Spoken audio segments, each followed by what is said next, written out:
আমরা দেশের বহু সম্পদওয়ালা আছে রমজান মাসে যাকাত দেয়নি। ওরে কি যাকাত দেয় শুনো রে, 40টা কাপড় আনে, 40টা লুঙ্গি আনে।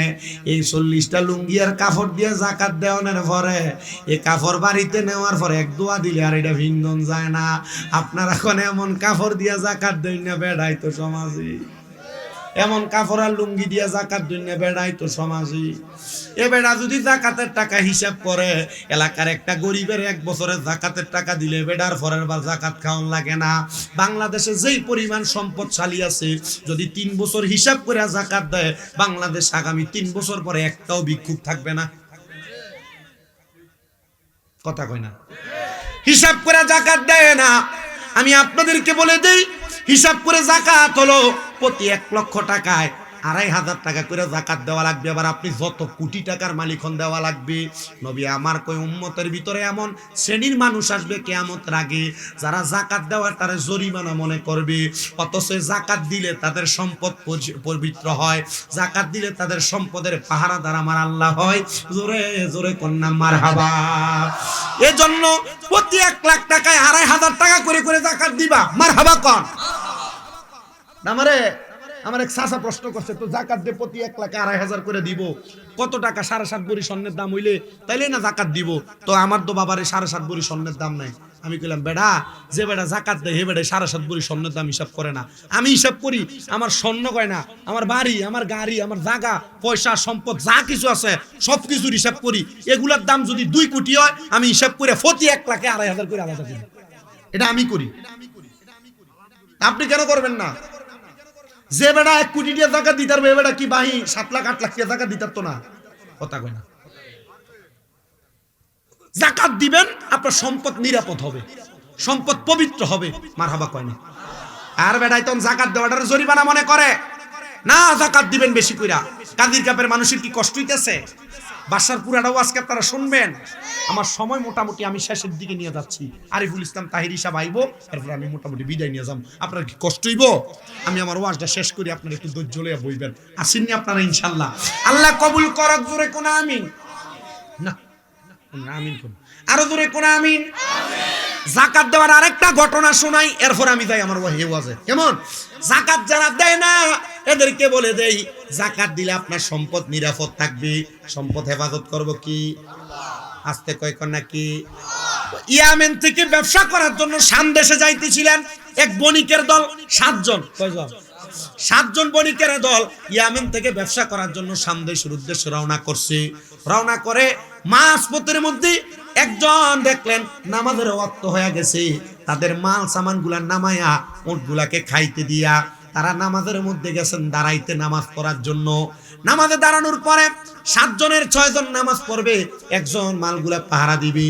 এমন টাইমে আরবের বণিকরা ডাকাইতে ধরত। ডাকাই যারা ইহুদিবাদ ছিল তারা ডাকাইতি বেশি বেশি করত। ওই ডাকাইতি করার জন্য মাল সামান গুলা নেওয়ার জন্য আরবের ওই বণিকের সামনে আইসা ডাকাত দলের আক্রমণ চালাইছে। সে বারবার বাধা দেয়, কিন্তু ডাকাত দলেরা তার বাধা মানে না। যখন বাধা মানে না, সে দৌড়ে গেছে নামাজীদেরকে ডাক দেওয়ার জন্য। হে রাসূল তোমায় ভালোবাসি অন্তরে শুধু মুখে না, জান্নাতের আশায় নয় হে রাসূল, জাহান্নাম কেউ হে রাসূল তোমায় ভালোবাসি অন্তরে শুধু মুখে না, জান্নাতের আশায় নয় হে রাসূল, জাহান্নাম কেউ ডরি না।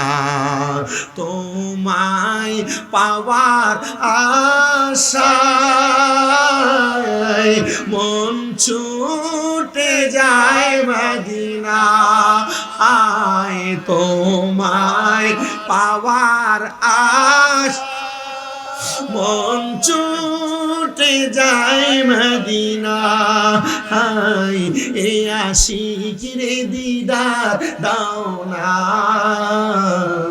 আর দূরে থাকিও না এ আশিকিরে দিদার দাও না আর দূরে থাকিও না হে রাসূল তোমায় ভালোবাসি অন্তরে শুধু মুখে না জান্নাতের আশায় নয় হে রাসূল জাহান্নাম কেউ ডরি না তোমার ওই নাম শুনিলাম এই চোখে দেখলাম না বলেন না নবী দেখতে চাই কি কারা কারা চাই দুইটা হাত তুলে দেখা নারে তাকবীর আল্লাহু এই আওয়াজ দিয়ে নবী দেখবেন মোহাব্বতে নারে তাকবীর আল্লাহু নারে রিসালাত নারে রিসালাত নারে রিসালাত জবান খুলে পড়েন মারহাবা তোমার ওই নাম শুনিলাম এই চোখে দেখলাম না এই সুর যদি শুনে থাকো একবার দেখা দাও না হে রাসূল তোমায় ভালোবাসি অন্তরে শুধু মুখে না জান্নাতের আশায় নয় হে রাসূল জাহান্নাম কেউ ডরি না কত আশিক যায় মদিনায় কবর যায় আতহায় কত আশিক যায় মদিনায় কবর যায় আতহায় হে গরিবের আর জি শুনো মোরে খাবে দেখা দাও না হে গরিবের আর জি শুনো মোরে স্বপ্নে দেখা দাও না হে রাসূল তোমায় ভালোবাসি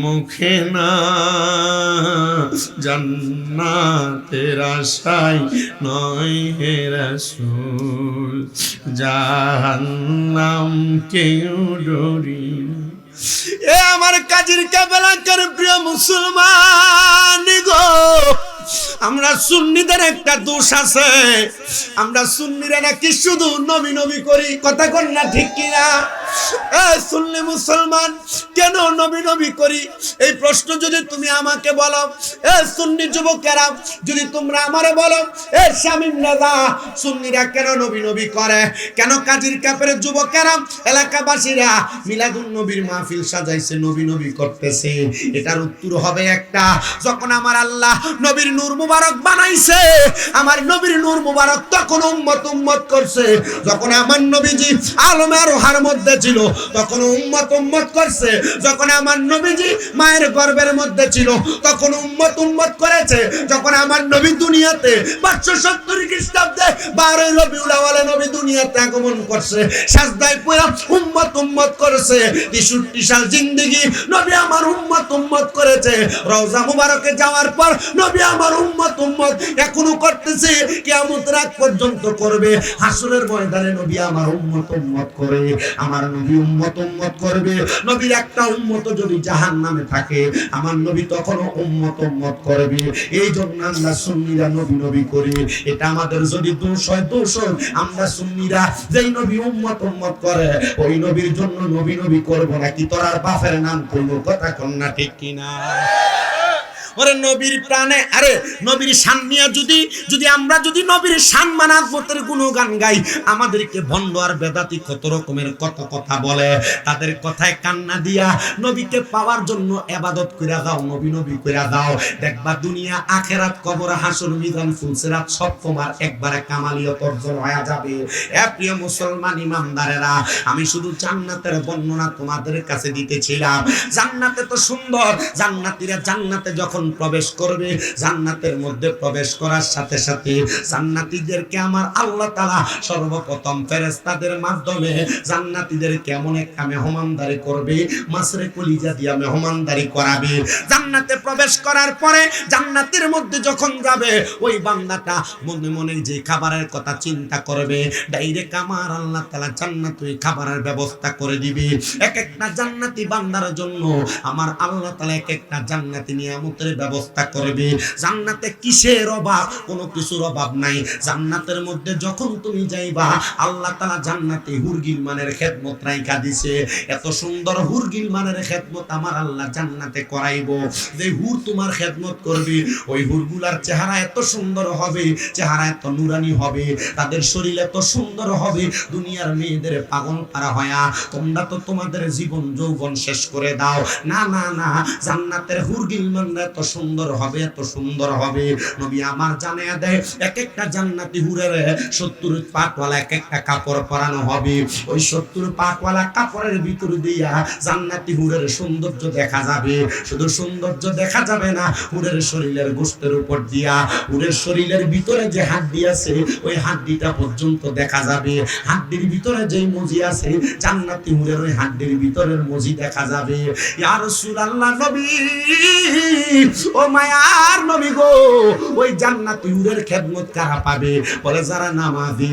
আর সামনে যে রমজান মাস আসে, রমজানের রোজাগুলা যারা রাখবে, রমজানের ইফতার যারা করবে, কাউকে করাবে, রমজানের তারাবিগুলা যারা পড়বে, রমজান মাসের শেষ 10 দিনে লাইলাতুল কদর তালাশ করবে, ইতিকাফ করবে, রমজান মাসের পবিত্রতা অর্জন করবে, আমার আল্লাহ তাআলা তাদেরকে জান্নাতের হুরের খেদমত দিয়া দিব।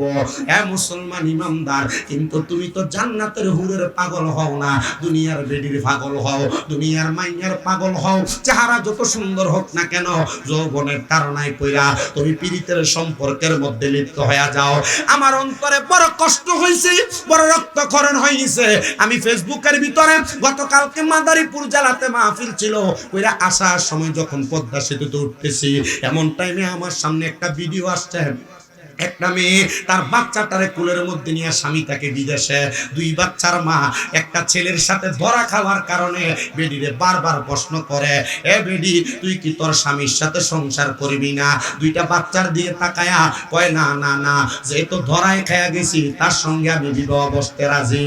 এ দুনিয়ার মানুষ রে, যেই মেয়েটা নিজের স্বামী আছে, 2টা সন্তান থাকার পরেও অন্য ছেলেকে পছন্দ করে তার সঙ্গে চইলা যাইতে চায়, আমি চিন্তা করলাম ওই মেয়েটা কেমন প্রজাতির মাইয়া। এ দুনিয়ার মানুষরা, এ দুনিয়ার মুসলমান ইমানদার, শুনো শুনো, এই সম্পর্কটার কারণে আমার আল্লাহ তাআলা তাদেরকে জাহান্নামী বানায়া দিবে, জাহান্নামী বানায়া দিবে। কত প্রবাসীরা বিদেশ থেকে ফোন দিয়া মাঝে মাঝে বিচার দেয়, হুজুর প্রবাসীদের বউদেরকে একটু মাঝে মাঝে ওয়াজ করে হেদায়েত করবেন। হুজুর প্রবাসীদের বউ বেশিরভাগ তাদের কথা শুনতে চায় না। হুজুর আমরা প্রবাসী মানুষ, বিদেশে তাইকা আমাদের বউরে কত বুঝানো বুঝায়, আমাদের স্ত্রীরা আমাদের কথা না শুনে রাস্তায় বের হয়ে যায়। আমাদের স্ত্রীদেরকে যদি বলি বাজারে যাও না, মার্কেটে যাও না, ঘুরতে যাও না, আমাদের কথা না শুনে তারা বাজারে বাজারে মার্কেটে মার্কেটে ঘুরে বেড়ায়। বহু প্রবাসীরা বিচার দেয়, হুজুর দুনিয়াতে স্ত্রীর কাছে আমাদের প্রশান্তি, আমার স্ত্রী যদি আমার সঙ্গে একটু সুন্দর করে কথা বলে আমার কাছে শান্তি লাগে, কিন্তু আমার স্ত্রী তো আমার কথা শুনে না, আমার কথা ভালো করে বোঝো না, আমি বুঝাইতে চাইলে রাগ করে তাকে ফোন রিসিভ করে না। না না রে, ওই চাঁদপুরের শাহরাস্তির কাজীর কাবেলাকার পর্দার অন্তরালের মা, তোমার স্বামী যদি প্রবাসে থাকে, ঢাকা শহরে আর চট্টগ্রামে বিভিন্ন জায়গায় কাজের কর্মে চলে যায়, তোমার স্বামী স্বামী তোমার যেমন ভাবে আদেশ করবে তুমি তোমার স্বামীর আদেশটা এমন ভাবে মানবা। যদি স্বামীকে নারাজ দাইকা মারা যাও, খোদার কসম তুমি জাহান্নামী। স্বামীর মনে কষ্ট দিয়া যদি মারা যাও তুমি জাহান্নামী। স্বামীর মনে কষ্ট দিয়া যদি মারা যাও তুমি জাহান্নামী, জাহান্নামী। ও মা, এই জন্য সবার কাছে আমি একটা আবদার জানাই, কখনো তুমি তোমার স্বামীরে কষ্ট দিও না। বড় কষ্টের একটা বিষয়, কুমিল্লার চান্দিনাতে একটা ছেলে আমারে গত বছরই ফোন দিছিল। ফোন দিয়া ফোলাটা কান্দে আর কই, হুজুর আমি একজন কষ্টওয়ালা প্রবাসী। আমি জিগাইলাম, এ প্রবাসী ভাই তোমার মনে কেন এত কষ্ট? কয় হুজুর আমার দুইটা ছেলে সন্তান, একটা 6 বছর আর একটা 7 বছর। হুজুর আমার 6 বছর 7 বছরের ইনকামের যত টাকা আমি সব আমার স্ত্রীর অ্যাকাউন্টে পাঠাইছি। হুজুর আমার স্ত্রীটা গতকালকে আমার 2টা বাচ্চারে ফালায় দিয়া চলে গেছে। এই কথা পইলা ওই প্রবাসীটা কাঁদতাছে। আমি জিগাইলাম, বউরে বড় ভালোবাসো, মোহাব্বত করো? বলে হ্যাঁ হুজুর মোহাব্বত করে। আমি কই, এই বউয়ের জন্য কেন তুমি কান্না করো? যে বউ তোমার চিন্তা করে নাই, তোমার কামাই করা টাকা পয়সা রক্ত পানি করা টাকা নিয়ে পলায় গেছে, ওই বউয়ের জন্য কেন কান্দ? ওই প্রবাসীরা কান্দে আর কই, হুজুর আমি আমার স্ত্রীর জন্য কান্দি না, আমি আজকে বিবাহ করলে আমার আরেকটা স্ত্রী আসবে। হুজুর আমার স্ত্রী যদি বিবাহ করে সে তার স্বামী পাবে। হুজুর আমি কান্দি আমার ছোট ছোট 2টা ছেলের জন্য। হুজুর আমি যদি বিবাহ করি আমার ছেলেগুলো এতিমের মতো হয়ে যাবে। সৎ মা কি তারারে আর আগের মতো আদর যত্ন করবি? না না না, করবে না। আমি কইছি ভাই কান্দেন না, কান্দেন না, একটু চিন্তা করেন আর আল্লাহর কাছে দোয়া করেন, আল্লাহ নি আপনার স্ত্রীটারে ফিরে দেয়।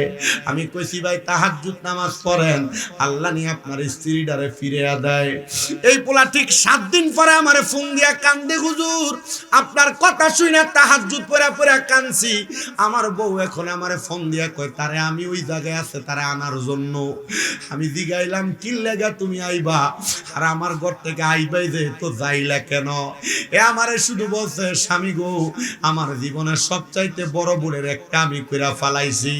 আমি জিগাইলাম, কি ভুল করছে?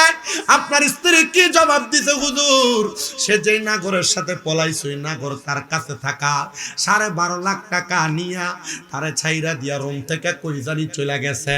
আমি চিন্তা করলাম, একটা প্রবাসীর মনে তো কষ্ট দেয়া বউ ফালে, ওই প্রবাসীটার মনে তো কোনো শান্তি নাই, ওই প্রবাসীটার মনে তো কোনো শান্তি নাই।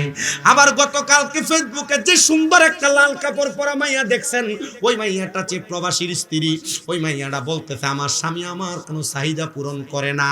বেডি এমনি খুলে কয় স্বামী কাছে আসা লাগে না, আমার পারিপার্শ্বিক একটু চাহিদা আছে, চাহিদা পূরণ করা লাগে। বউ যদি টিকে রাখতে চাও, তোমরা যারা স্ত্রীকে মারধর করো, স্ত্রীকে গালাগালি করো, স্ত্রীদের ব্যাপারে বাজে বাজে মন্তব্য করে এই ব্যাপারেও সাবধান থাকবা। কারণ আমরা শুধু মহিলাদের দোষ দিলে চলবে না, মাঝে মাঝে আমরা পুরুষ মানুষের দোষও স্বীকার করা লাগবে। একটু থেকে একটু হইলে আমরা বেডির বাপ দাদার নাম তুলে গালি দেই, দেয় না? দেয় না? একটু থেকে একটু হইলে আমরা পুরুষরা মহিলাদের মা বাবার নাম তুলে গালি দেই। একটু থেকে একটু হইলে কানে গালে চটকনা লাগিয়ে দেই। একটু থেকে একটু হইলে চুলের মুড়াই ধরে থাপড়াই। একটু থেকে একটু হইলে তারা বাপ দাদার নাম তুলে গালি দিয়ে তারা বাড়ি থেকে বের করে দেই। কিরে মুসলমান, তুমি কি জানো না তোমার স্ত্রীর কাছে তোমার বড় প্রশান্তি, তোমার স্ত্রীর কাছে তোমার বড় আরাম। জান্নাতের কিছু কিছু স্বাদ আর মজা আমার আল্লাহ তাআলা পুরুষদের জন্য তার স্ত্রীর কাছে দিয়া দিছে। ও পুরুষ মানুষেরা, স্ত্রীদেরকে গালি দিও না, মন্দ কথা বইলো না। আমি গত বছর এই ওয়াজগুলা কইরা দিয়া গেছিলাম, তবুও ঘরে আসার পরে এক মহিলা আমার কাছে বিচার দিছে, হুজুর গত বছর তো আমরা বেরিয়েতে বালা কওয়াই কইছেন, হুজুর পুরুষ মানুষরা স্ত্রীদেরকে গালি দেয়, এগুলা কেন বলেন না? আল্লাহর নবী বলে, হে পুরুষের দলেরা, তোমরা তোমাদের স্ত্রীদের মা বাবার নাম তুলে গালি দিও না। নবী গো কেন? আমার নবী কয়, আমি নবী হইলাম মহিলাদের বাবা, আর যদি তুমি তোমার বউরে অমুকের জি কুয়া গালি দাও, তাহলে গালিটা তো যায় নবীর স্ত্রীর উপর আর নবীর উপরে যায় পড়ে। এ মুসলমান, এই জন্য তোমরা তোমাদের স্ত্রীদেরকে গালি দিও না। আমার নবী কয় তোমরা তোমাদের স্ত্রীদের গালের মধ্যে আঘাত করো না। আর আমরা থাপ্পড়টা দিতে গাল আছে একবারে ঠক্কর করে মারে, না না না মুসলমান থাপ্পড় মেরো না। নবী আমার কয় তোমাদের স্ত্রীরা তোমাদের কাছে সাময়িক সময়ের মেহমান মাত্র, এই জন্য তোমরা তোমাদের স্ত্রীদেরকে প্রহার করো না। তুমি যে স্ত্রীকে গালি দেওয়ার প্রহার করো, মারো, বেশি শাসন করো, তুমি কি জানো না আমার আল্লাহ তাআলা আদম নবীর বাঁকা হাড় বাম পাথরের এটা দিয়া মহিলাদেরকে বানাইছে। যদি বেশি টাইট দিতে চাও ভাঙ্গা যাবে, আর যদি বেশি ছাড় দিয়া দাও এটা আবার উড়াল পঙ্কি হয়ে যাবে। এই জন্য শালীনতা, সুন্দর কথা, সাবলীল কথার মাধ্যমে যেমনে তুমি বোঝাইতে পারো তোমার স্ত্রীরে বোঝায় তুমি তোমার ঘরে প্রবেশ করাও, দেখবা তোমার সংসারে বড় শান্তি। আমি বলছিলাম জান্নাতের আরামের কথা, জান্নাতের মজার কথা, জান্নাতের আরামের মজা তো বুঝলেন। এবার জান্নাত পেয়ে খুশি হইেন না, জাহান্নাম নামক একটা জায়গা আছে। এ মুসলমান, দুনিয়া দুনিয়া কইরা বাড়ি ঘরের পাগল হইয়া একটা টিনের ঘর বানাইলে মাথায় পোকা উইটা থাকে। যদি আমার টিনের ঘরটারে বিল্ডিং বানাইতে পারতাম, বিল্ডিং বানানোর পরে মাথায় টেনশন থাকে। যদি সাদওয়ালা একটা বিল্ডিং বানাইতে পারতাম, 2 তলা 3 তলা ফাউন্ডেশন দিতে পারতাম, একটা জায়গা কিনলে আরেকটা জায়গা কিনে টেনশন আইসা যায়। কেন রে, কবরে যাওয়ার সময় তো একটা কানি কোটা মাটিও নিয়ে যাইতে পারবা না।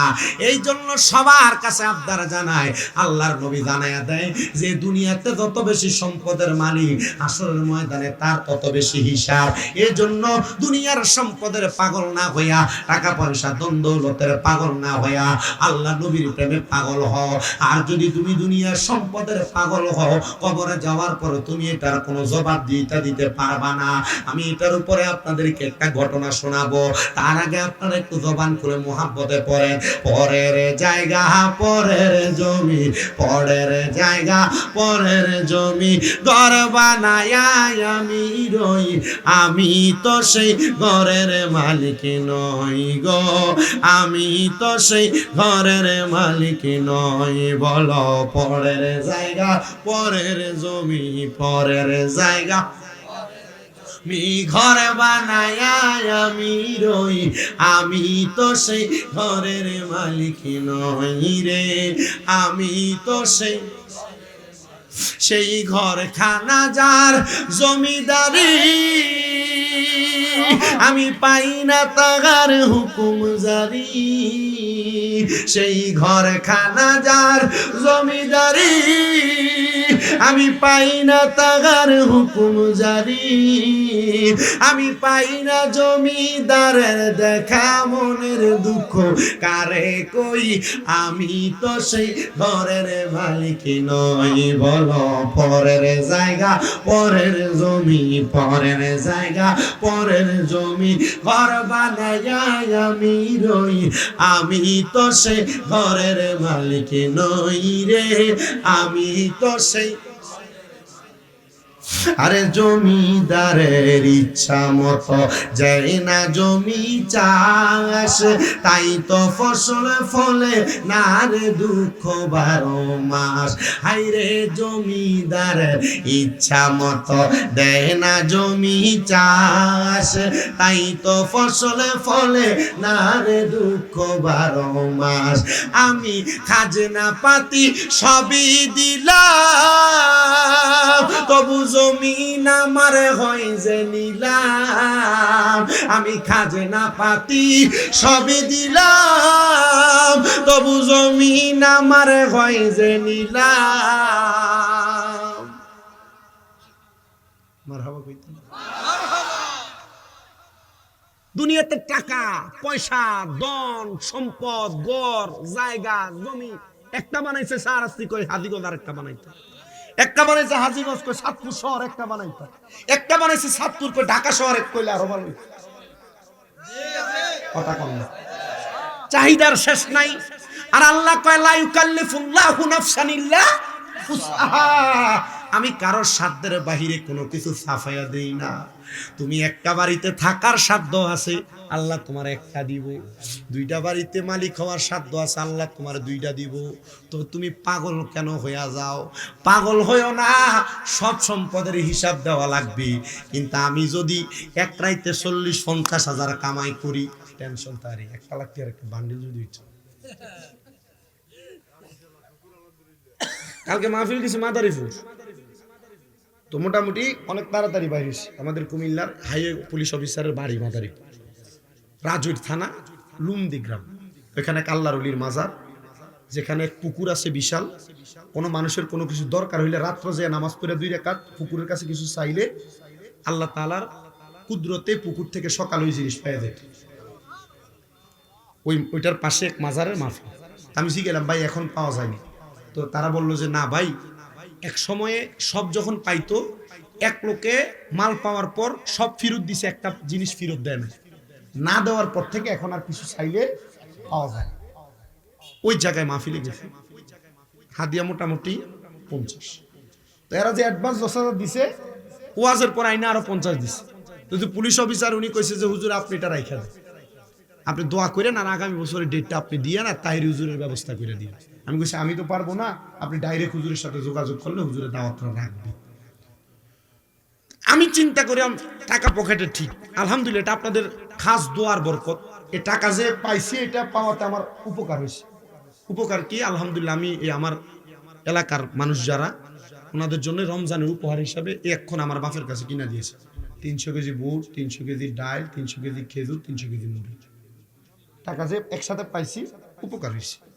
আমার মূল কথা হইল পাওয়ার পর আরো চাহিদা, চিন্তা হিসাবে 50,000 1 লাখ হইলে ভালো হইলে কথা কন না, মাসে 30,000 টাকা বেতন না, 50,000 টাকা ভালো হইলে, মাসে 15,000 টাকা বেতন, 20,000 টাকা ভালো হইলে। কিন্তু যেখানে যেটা এটার উপরে শুকরিয়া নাই, কথা কয় না, শুকরিয়া আদায় করলে তো নিয়ামত বৃদ্ধি হয়ে যাবে। আর এটার নিয়ামত যে বৃদ্ধি হয় একটা প্রমাণ শুনবেন, শর্টকাট বলি। আমার আম্মা আজকে 9 মাসের উপর 10 মাস চলে অসুস্থ, এটার যে একটা বড় নিয়ামত। 10 মাসের অসুস্থতায় আমার প্রায় 8 লাখ 8.5 হয়তো বা 9 লাখ আমার খরচ। আমি ডাক্তারের এই কথা বলছি, ডাক্তার সাহেব আমার মা হাঁটতে পারবে, 10-15 লাখ টাকা নিয়ে যান, আপনি আমার মারে হাঁটার ব্যবস্থা করে দেন। আমার মাথায় হাত বুলে গেছে, শামীম সাহেব টাকা দিয়ে যদি সব হইতো আপনার অপারেশনের পরের দিন হাঁটতো। আমি বললাম ঠিক আছে আল্লাহ, আমি নিয়ত করলাম এই টাকাটা আমি রেখে দিলাম, আমার মা যেদিন লাঠি ছাড়া হাঁটবো ওই দিন আমি আমার মারে নিয়ে মক্কা মদিনা যাব। আল্লাহ তুমি দোয়াটা কবুল করো। খোদা কি কসম করে কই, আমার আম্মা জান এই যে অসুস্থ হয়েছে, টাকা যে আমি খরচ করছি, আমার টাকা খরচ হয়েছে যে আমার গায়ে লাগে না, কিন্তু আমার মনে একটা টেনশন আছে। আরে আমার আম্মারে আমি অসুস্থ হওয়ার আগে কত হাজার বার কইছি, মা আমার ড্রয়ারের চাবি আপনার কাছে, যখন যা ভাল লাগে টাকা খরচ করে ফেলেন, মা এমন কোনো কাম করেন না যে কামের কারণে ডাক্তারের কাছে যাওয়া লাগে। ডাক্তারের যে টাকা দিবেন এই টাকা আপনারা খায়ালান। আমি কইছি আমার আম্মারে, কেন ডাক্তারের কাছে যাওয়ার টাকা আমি দিতে পারি না, কিন্তু আপনি যে 2 তালা 3 তালা এই পরীক্ষা ওই পরীক্ষা এটা নিয়ে দৌড়াদৌড়ি করবেন, এটা আমার সহ্য হইত না। আমার আম্মা এখন কান্দে যে ফুতে কইছিল আমার যে টাকা চলে গেছে। আচ্ছা 9 লাখ টাকা আপনার কাছে, আমি এই বয়সে আপনার কাছে কি মনে হয়? বহুত না? আল্লাহর কি অশেষ রহমত, এই সিজনের শুরু দিয়া খরচ হয়েছে। আমি এমনও মাহফিলে গেছি সিলেটে, হাদিয়া 45,000 কথা দিছে, এক মহিলা নিজে আইনা 30,000 টাকা মুট করে এনে দিয়ে কইছে হুজুর আপনার ওয়াজ যে শুনি ভালো লাগে, এটা আপনি রাখেন। বেডির ফুতে বেডির নাতি সবাই না হাদিয়া দেয়। আমি বুঝছি আরে এটা আমার ওয়াজের লাগে দেয় না, ওই যে আমি আমার মারে খেদমত করে এই টাকা পয়সা ব্যয় করছি, আল্লাহ আমার এর লেগে দিতেছে। এখন তো পোলাপান মা বাপরে কষ্ট দেয়, আঘাত দেয়, ধমক দেয়, মারে, ঘর থেকে বাইর করে দেয়, খানা দেয় না, বউ ভাইয়া মা বাপের কথা শোনেন, এমন হয় না? বহুত অহরহর হয়, হয় না? অভাব নাই, একবারে বেশির চাইতে বেশি আছে না? অনেক আছে। মা বাপের যে জুতা করে দেয়, মা বাপ যে আলাদা করে থায় এতে ছাইয়া দেহ না। ওই যখন ক্লাস 6-7 পড়ি ওয়াজে শুনছিলাম মা বাপের পায়ে চুমা দিলে আল্লাহ জান্নাতের চৌকাঠে চুমা দেওয়ার সওয়াব পাওয়া যায়। আমি আইয়া মা বাপের পায়ে চুমা দিছি, বেড়ার ঘর, বাতার বেড়ার ঘর, এখন তো আল্লাহ বিল্ডিং এ রাখে, বাতার বেড়ার ঘর চুমা দিছি আইসা। এরপর থেকে আল্লাহ দাম বাড়াই দিছে, সম্মান বাড়াই দিছে, ইজ্জত বাড়াই দিছে। আচ্ছা আমারে দিলে আপনারে কি আল্লাহ দিতে পারে না? আমার খোদা আর আপনার খোদাতে কোনো পার্থক্য আছে নাকি? কথা কয় না। এই জন্য একটু মোহাব্বতে এই মা বাবার প্রতি একটু নজর দিয়েন। এরা খুশি তো আল্লাহ খুশি। আল্লাহর পড়ে নবী আমার, আল্লাহর পড়ে নবী আমার, তার পড়ে মা জননী, মা যে আমার নয়নের মনি। বলেন মা যে আমার মনি, বলেন আল্লাহর পরে নবী আমার, আল্লাহর পরে নবী আমার, তারপরে মা জননী, মা যে আমার মনি। বলো মা যে আমার। ওরে কত কষ্ট করলাম গো সন্তানের লাগিয়া, নিজে না খাইয়া মাগো সন্তান রে খাওয়াইলাম, মাগো সন্তান রে খাওয়াইলাম। ওরে অসুস্থ হইলে গো সন্তান জড়ে চোখের পানি, মা যে আমার নয়নের মনি। বলো মা যে আমার নির্মনি। বলো আল্লাহর পরে নবী আমার, আল্লাহর পরে নবী আমার, তারপরে মা জননী, মা যে আমার নয়নের মনি। বলো মা যে আমার। ওরে ছেলে যদি যায় বিদেশে মা বাবা চারিয়া, অসুস্থ হইলে বাইরে মায়ে যায় জানিয়া, বাইরে মায়ে যায় জানিয়া। ওরে ছেলে যদি যায় বিদেশে মা বাবা চারিয়া, অসুস্থ হইলে বাইরে মা যে যায় জানিয়া, বাইরে মা যে যায় জানিয়া। আরে পশু পাখি জানার আগে পশু পাখি গে জানে মা জননী, হাইরে মা যে আমার নয়নের মনি। বলেন মা যে আমার নির্মনি। হাইরে আল্লাহর পরে নবী আমার, আল্লাহর পরে নবী আমার, তারে পরে মা জননী, মা যে আমার নয়নের মনি। বলেন মা যে আমার মনি। বলেন মা যে আমার নয়নের মনি। এ প্রিয় মুসলমানেরা, ওই মা বাবারে যদি খুশি রাখতে পারো, আল্লাহ তাআলার জান্নাত অবধারিত, ধন সম্পদ আল্লাহর পক্ষ থেকে আসবে, নিয়ামত আল্লাহর পক্ষ থেকে আসবে। তো আমি যেই কথাটা বলতেছিলাম, সম্পদের মালিক বেশি হইলে কোনো লাভ নাই, সম্পদের মালিক বেশি হইলে বেশি সম্পদের হিসাব দেওয়া লাগবে।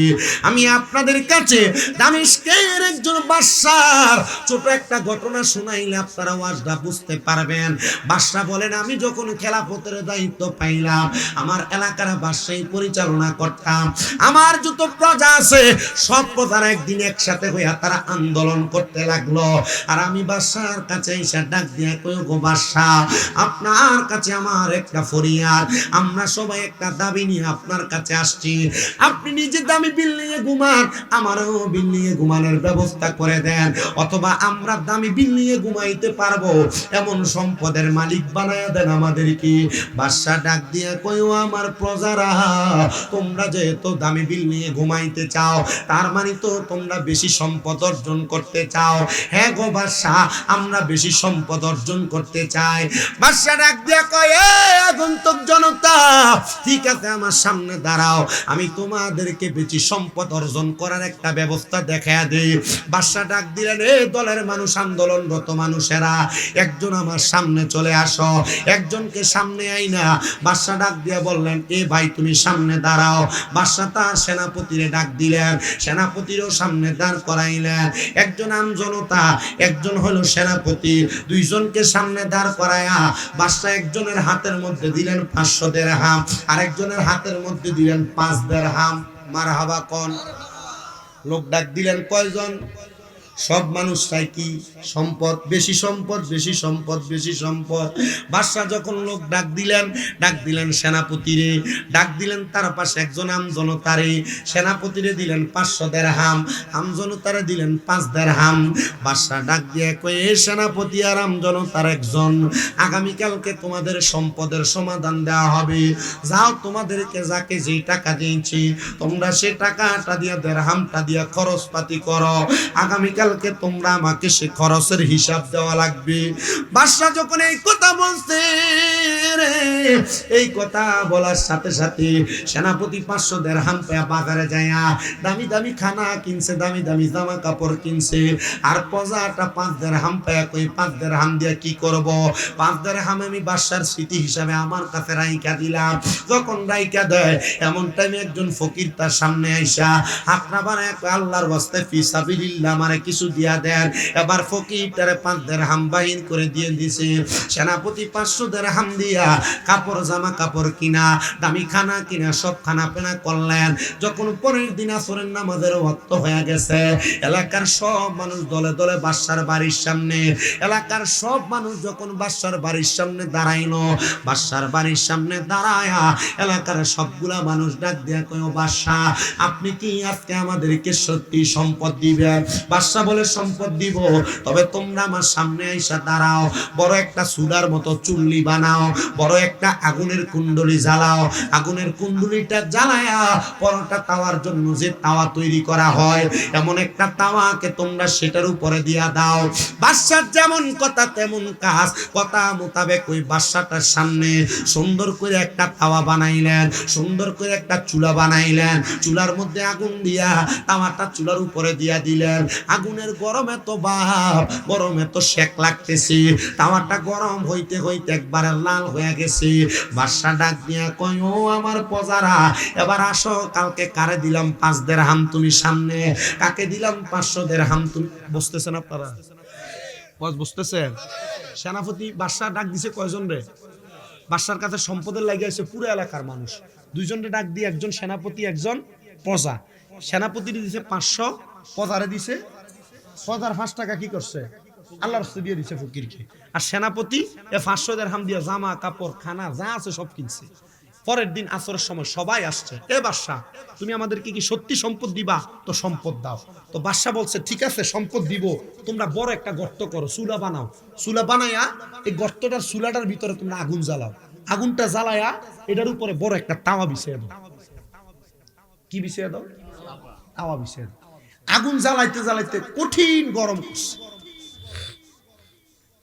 কঠিন গরম করার পরে ওই বাদশা ডাক দিয়া বলে, আমার প্রজা, তুমি তোমার 5 দিরহামকে কি করছো তাওয়ার উপরে দাঁড়ায় হিসাব দাও। আচ্ছা, গরম ফরোটা তাওয়ার উপরে হাত না রাখলে কি এটা থাকবো না ফুরবো? এখন যদি ফাও রাখে, ফাও কি থাকবো না ফুরবো? কিন্তু পায়ের চামড়ার তলার একটু শক্ত হওয়ার কারণে একটু সময় একটু হইলো বেশি লাগবে। প্রজা ওই তাওয়ার উপরে দাঁড়ায় ডাক দিয়া কয়, বাদশা আমি আমার 5 দিরহাম আল্লাহর রাস্তায় সদকা করে দিছি বলে লাভ দিয়া নাইমা গেছে। একটু গরম বা পানি দেওয়াতে পাটা একবারে ঠান্ডা। এবার এই টাইমে বাদশা ডাক দিয়া কয়, এ সেনাপতি, এই তাওয়ার উপরে দাঁড়াও, 500 দিরহাম কি কি কাজে ব্যয় করছো বলো। পুরা ময়দান স্তব্ধ।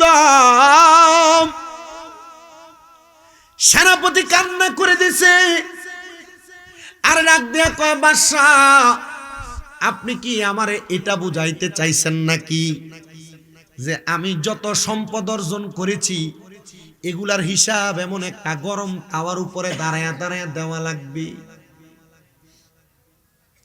পারি না, গাড়ি না, সম্পদ না, মা মইরা গেলে তুমি আপনার সন্তানের লাশ মারি দেওয়ার আগে বাপের জমি জমা ভাগ বাটোয়ারা করা লইয়া পারাবারি লাগে। ফেসবুকে না ইউটিউবে এক ভিডিও দেখলাম, বাপের লাশ মারি দিতে দেয় না, বলছে আগে জমি ভাগ করো এরপরে লাশ মারি দিবে। এমন অহরহর ঘটনা দেখলাম। বেটা মইরা চেয়ারে ঢেলান দিয়ে রয়েছে, বেটার এই মরা লাশ চেয়ার থেকেও সরাই নাই, এই লাশের টেবিলের উপর থেকে টিপসই নিয়ে সম্পদ নিয়ে যাচ্ছে। এজন্য লিখতেছি, আরে চোখেরই পলকে তুমি হতে পারো লাশ, চিরতরে বন্ধ হবে তোমারই নিঃশ্বাস। পারেন তো আপনারা? পোলাপানি বেশি পারে, আপনারা যারা পারেন একটু মহাব্বতে পড়েন। আরে চোখেরই পলকে তুমি হতে পারো লাশ, চিরতরে বন্ধ হবে তোমারই নিঃশ্বাস। হবে এলান তোমারই নাম মসজিদের মাইকে, হবে এলান তোমারই নাম মসজিদের মাইকে। বাড়িওয়ালা নাই রে বাড়ি, নাই রে দুনিয়াতে, বাড়িওয়ালা নাই রে বাড়ি। আরে বাড়ি গাড়ি মিল ফ্যাক্টরি টাকার পাহাড়, বিলাসিতায় কেটেছে জনম কতই অহংকার। আরে বাড়ি গাড়ি মিল ফ্যাক্টরি টাকার পাহাড়, বিলাসিতায় কেটেছে জনম কতই অহংকার। দামি কাপড় ছেড়ে হবে, দামি কাপড় ছেড়ে হবে সাদা কাফন পরিতে। বাড়িওয়ালা নাই রে বাড়ি, নাই রে দুনিয়াতে, বাড়িওয়ালা নাই রে বাড়ি, নাই রে দুনিয়াতে, বাড়িওয়ালা নাই রে বাড়ি। আরে তোমার বয়ে থাকতো মানুষ ছিল বাহাদুরি, তোমার বয়ে থাকতো মানুষ ছিল বাহাদুরি। ভাবনি হাওয়ায় উড়া তুমি যে রঙ্গিনী ঘুরি। গায়ের কি মুড়ামি কি শক্তি, ফেলা দিয়ে ফেলায় দেয়। তোমার ভয়ে থাকতো মানুষ ছিল বাহাদুরি, বাবনি হাওয়ায় উড়া তুমি যে রঙ্গিনী ঘুরি।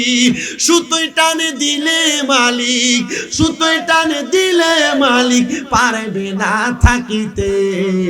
বাড়িওয়ালা নাই রে বাড়ি ইয়াতে, বাড়িওয়ালা নাই রে বাড়ি, নাই রে দুনিয়াতে। চোখেরই পলকে তুমি হতে পারো লাশ, চিরতরে বন্ধ হবে তোমারই নিঃশ্বাস। হবে এলাম তোমারই নাম মসজিদের মাইকে, বলো হবে এলাম সবারই নাম মসজিদের মাইকে। বাড়িওয়ালা নাই রে বাড়ি, নাই রে দুনিয়াতে, বাড়িওয়ালা নাই রে বাড়ি, নাই রে। বাদশার সেনাপতি ডাক দিয়া কয়, বাদশাহ আমি যদি এই টাওয়ার উপরে দাঁড়াই, আমি দাঁড়াইয়া বলতে হবে আমি তোমার 500 দিরহাম দিয়া আমার পুরা পরিবারের জন্য জামা কাপড় কিনছি। আমি দাঁড়াইয়া বলতে হবে এই টাকা দিয়ে আমি খানা পেনা কিনছি। আমি দাঁড়াইয়া বলতে হবে এই টাকা দিয়ে আমি সুগন্ধ কিনছি। বাদশা গো, আমি যদি এই টাওয়ার উপরে দাঁড়াই, আমার পায়ের পাতা আমার পায়ের সাথে থাকবে না, টাওয়ার মধ্যে গইলা যাবে, রান্না হয়ে যাবে। বাদশা গো একবার বলেন না আমারে কি মাপ দেওয়া যায় না? আমার নবীজি রাহমাতুল লিল আলামিন নবীর একটা হাদিস বাদশা শুনিয়ে দেয়, দুনিয়ার আমার পদার দলেরা, এবার তোমরা বলো কার কত সম্পদ লাগবে, কার কত জমি জমা লাগবে। আমি বাদশা প্রয়োজনে আমার বাদশাই ছেড়ে দিতে রাজি, তবুও আমি তোমাদেরকে খুশি করতে চাই, কারণ তোমরা মানুষ, তোমরা যদি খুশি হও আমার আল্লাহ খুশি হয়ে যাবে। বাদশা কয় আমার পুরা রাজপ্রাসাদ ছেড়ে দিলাম, রাজপ্রাসাদ তোমরা নিয়ে যাও, তবে তোমরা আর আমার কাছে সম্পদ চাইও না। এখন বাদশা রাজপ্রাসাদের রাত চেয়ার থেকে নেমে গেছে, কিন্তু বাদশার রাত চেয়ারে যে কেউ বয় না। কি সম্পদ নিতে না, সম্পদ নিতে না। এবার সবাই ডাক দিয়া কয়, বাদশা রে, এ বাদশা আমরা তো এই রাজপ্রাসাদ নিতাম না, তো তুমি যে থাকো হিসাব দিবা কেমনে? বাদশা হিসাব দিব কেমনে? বাদশা ডাক দিয়া কয়, দুনিয়ার মানুষ আমি হিসাব কেমনে দিব? আমি তো এটা লই প্রত্যেক দিন রাত্রবেলা ঘুমাই না। আপনারা মনে করছেন টেহার মালিক আরামে ঘুমা, উদা কথা। হেডি ঘুমের ট্যাবলেট কিনা নিও, খাইয়া 3টা 4টা মানে খায়, ঘুমোয় না। কথা কয় না তো, টিয়া পয়সার মালিক যারা বেশি আর ঘুমোয় না। ওই হ্যাঁ, পা কামড়া, হাত কামড়া, ডায়াবেটিস, প্রেসার, গ্যাস্ট্রিক, আলসার সব সমানে। কথা কয় না, ঠিক কি না? আবার আরেক জাতের হইসল আছে যেটি কিপটিয়া, টিয়া পয়সা যা সব ব্যাংকে নিয়ে চুরাইছে। কথা কয় না। এই যে রোজার মাস আইতাছে, একটা গরিব দুঃখীর একটা দিনের ইফতার দিত না। কথা কয় না। একটা গরিব দুঃখীর একদিনে সাহারি কিনে দিত না। হ্যাঁ, মুরগার রান্ডি সবে সবে খাইবো। এই রমজান মাসটা যে আইবো, গরিব দুঃখী কি দিয়া খায় একবার খবরও লইত না। এটি টিয়া ডাক্তারে খাইব। কথা কয় না। অনেকটা টেনশন। আমি আমার হুজুরে জি গেলাম, হুজুর ডাক্তারে যে খাইবো তা আমার যে গেলি গেল। আমি তো আপনার এই যে কইলাম যে 300 কেজি কইরা 300 পরিবারের জন্য আমি রেডি করছি। হুজুর তা আমি তো মানুষের খাবাই, বছরে তো একবার হলে একটা গরু ছাগল কাটতে মানুষের খাবাই। তো হুজুর আর রেডি গেল, ওইটি তোর আল্লাহ ইমানি পরীক্ষা করে। আল্লাহ মানছি, হানালে কি ফেসে যে বললাম হইলে। সম্পদওয়ালারা, টাকাওয়ালারা, বিত্তশালীরা, সম্পদের হিসাব কিন্তু আমার আল্লাহর কাছে দেওয়ান লাগবো। শুধু বাড়ি গাড়ি বানাইলে চলবে না, সম্পদ বেশি বেশি ব্যয় করো, সম্পদ বেশি বেশি দিব আল্লাহ। তুমি যত দিবা আমার আল্লাহ তত দিব। আল্লাহর নবী কয় লা ইয়ারহামুল্লাহু মান লা ইয়ারহামুন নাস। যে ব্যক্তি মানুষের প্রতি দয়া করে না, আমার আল্লাহ তার প্রতি দয়া করে না। আর আমরা দেশের বহু সম্পদওয়ালা আছে, রমজান মাসে যাকাত দেয়নি। ওরে কি যাকাত দেয় শুনো রে, 40টা কাপড় আনে, 40টা লুঙ্গি আনে। এই 40টা লুঙ্গি আর কাপড় দিয়ে যাকাত দেওয়ানোর পরে, এই কাপড় বাড়িতে নেওয়ার পরে এক দোয়া দিলে আর এটা ভিন্দন যায় না। আপনারা এখন এমন কাপড় দিয়ে যাকাত দেন না, বেড়াই তো সমাজে। এমন কাপড় আর লুঙ্গি দিয়ে যাকাত দেন না, বেড়াই তো সমাজে। এ বেড়া যদি যাকাতের টাকা হিসাব করে, এলাকার একটা গরিবের 1 বছরের যাকাতের টাকা দিলে বেড়ার পরের বার যাকাত খাওয়ান লাগে না। বাংলাদেশে যেই পরিমাণ সম্পদশালী আছে, যদি 3 বছর হিসাব করে যাকাত দেয়, বাংলাদেশ আগামী 3 বছর পরে একটাও ভিক্ষুক থাকবে না। কথা কয় না। হিসাব করে যাকাত দেয় না। আমি আপনাদেরকে বলে দেই, হিসাব করে যাকাত হলো প্রতি 1 লক্ষ টাকায় 2,500 টাকা করে যাকাত দেওয়া লাগবে। আবার আপনি যত কোটি টাকার মালিক হন দেওয়া লাগবে। নবী আমার কই উম্মতের ভিতরে এমন শ্রেণীর মানুষ আসবে কিয়ামতের আগে, যারা যাকাত দেওয়ার তারে জরিমানা মনে করবে, অথচ যাকাত দিলে তাদের সম্পদ পবিত্র হয়, যাকাত দিলে তাদের সম্পদের পাহারাদার আমার আল্লাহ হয়। জোরে জোরে কন্যা মারহাবা। এজন্য প্রতি 1 লাখ টাকায় 2,500 টাকা করে করে যাকাত দিবা। মারহাবা কন। আমার এক চাচা প্রশ্ন করছে, তো যাকাত দে প্রতি 1 লাখে 2,500 করে দিব, কত টাকা? 7.5 ভরি স্বর্ণের দাম হইলে তাইলে না যাকাত দিব। তো আমার তো বাবারে 7.5 ভরি স্বর্ণের দাম নাই। আমি কইলাম বেড়া, যে বেড়া যাকাত দেয় হে বেড়া 7.5 ভরি স্বর্ণের দাম হিসাব করে না। আমি হিসাব করি আমার স্বর্ণ কয় না, আমার বাড়ি, আমার গাড়ি, আমার জায়গা, পয়সা, সম্পদ যা কিছু আছে সব কিছুর হিসাব করি। এগুলার দাম যদি 2 কোটি হয়, আমি হিসাব করে প্রতি 1 লাখে 2,500 করে আলাদা করি। এটা আমি করি। আপনি কেন করবেন না? যে বেড়া 1 কোটি দিয়ে যাকাত দিতে পারবে, বেড়া কি বাহি 7 লাখ 8 লাখ দিয়ে যাকাত দিতে পারতো না? কথা কয় না। যাকাত দিবেন, আপনার সম্পদ নিরাপদ হবে, সম্পদ পবিত্র হবে। মারহাবা কয় না। আর বেড়াই তখন যাকাত দেওয়াটার জরিমানা মনে করে না। যাকাত দিবেন বেশি কইরা। কাদির কাপের মানুষের কি কষ্ট হইতেছে? বাসার পুরাটাও আজকে আপনারা শুনবেন। আমার সময় মোটামুটি আমি শেষের দিকে নিয়ে যাচ্ছি। আরিফুল ইসলাম তাহিরি সাহেব আইবো, এরপর আমি মোটামুটি বিদায় নিয়ে যাব। আপনার কি কষ্ট হইব? আমি আমার ওয়াজটা শেষ করি, আপনারা একটু ধৈর্য লইয়া বইবেন। আসেননি আপনারা ইনশাল্লাহ। আল্লাহ কবুল করক। জোরে কোন আমিন না, আমিন কোন, আরো জোরে কোন আমিন। যাকাত দেওয়ার আরেকটা ঘটনা শোনাই, এরপর আমি যাই আমার ওয়াজে। কেমন? যাকাত যারা দেয় না এদেরকে বলে দেই, যাকাত দিলে আপনার সম্পদ নিরাপদ থাকবে। সম্পদ হেফাজত করব কি? আস্তে কয় কর নাকি? ইয়ামেন থেকে ব্যবসা করার জন্য শাম দেশে যাইতেছিলেন এক বণিকের দল, 7 জন। কয়জন? 7 জন বণিকের দল ইয়ামেন থেকে ব্যবসা করার জন্য শাম দেশের উদ্দেশ্যে রওনা করছে। রওনা করে মাঝপথের মধ্যে একজন দেখলেন নামাজের ওয়াক্ত হয়ে গেছে, তাদের মাল সামান গুলা নামায়া উটগুলাকে খাইতে দিয়া তারা নামাজের মধ্যে গেছেন দাঁড়াইতে নামাজ পড়ার জন্য। নামাজে দাঁড়ানোর পরে 7 জনের 6 জন নামাজ পড়বে, একজন মালগুলা পাহারা দিবে। এমন টাইমে আরবের বণিকরা ডাকাইতে ধরত, ডাকায় যারা ইহুদিবাদ ছিল তারা ডাকাইতি বেশি বেশি করত। ওই ডাকাইতি করার জন্য মাল সামান গুলো নেওয়ার জন্য আরবের ওই বণিকের সামনে আইসা ডাকাত দলের আক্রমণ চালাইছে। সে বারবার বাধা দেয়, কিন্তু ডাকাত দলেরা তার বাধা মানে না। যখন বাধা মানে না, সে দৌড়ে গেছে নামাজীদেরকে ডাক দেওয়ার জন্য। এ বণিক বাদশারা, আপনাদের যত মাল আছে আপনাদের মালগুলা এখান থেকে ডাকাতেরা নিয়ে। আজকে কাজীর কি হইলো? তোমরা কি করতেছ? আজকের মতো শ্রোতা তো আমি কোনোদিন পাই নাই। এরা তো ভদ্র শ্রোতা, তোমরা পোলাপানে এমন ডিস্টার্ব করতেছো কেন?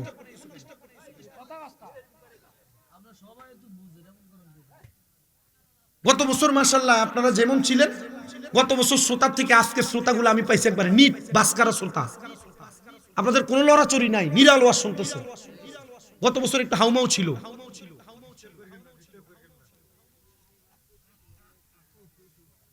বিএনপি ভাস্করণ ইনি ভালোই গেছে, আমরা বিএনপি জ্ঞান। হ্যাঁ আচ্ছা, বাদ দেন, ইতা বাদ দেন। আমি রাজনীতির আলাপ মাতি না, হুদা স্টেজের ভিতরে রাজনীতির কথাগুলো খাদ্য লাগিয়েছে, এটা ভালো না বাবু, এটা না কোন ভালো।